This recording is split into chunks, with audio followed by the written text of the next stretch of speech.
আজকে আপনাদেরকে দেখাবো কিভাবে জাম্পুরার ভর্তা খেতে হয়। দেখেন, জাম্পুরাটা ভালো করে চুলে নিতে হবে, তারপর এইভাবে ভাগ করে জাম্পুরার বিচিগুলো সরিয়ে নিতে হবে, চলকাগুলো ফেলে দিতে হবে।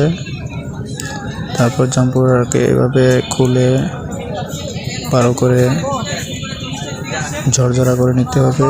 তারপর এখানে আপনার মরিচ দিতে হবে কিছু। তারপর মরিচটাকে ভালো করে গুঁড়ো করে নিতে হবে। মরিচটা গুঁড়ো করা শেষ হওয়ার পর তারপর লবণ, এখানে 1 চামচ পরিমাণ লবণ দিবেন। লবণ দেওয়ার পর তারপর এখানে আপনার 2-3 চামচ চিনি অ্যাড করবেন। চিনি দেওয়ার পর আমি চিনিটা দিয়ে নিলাম।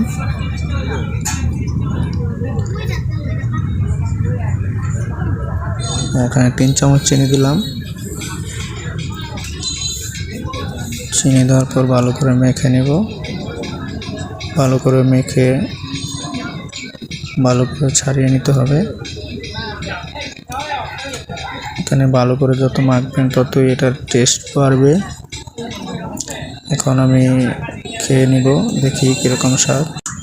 আমার ভিডিওটা ভালো লাগলে সবাই লাইক, কমেন্ট, শেয়ার করবেন। ধন্যবাদ সবাইকে।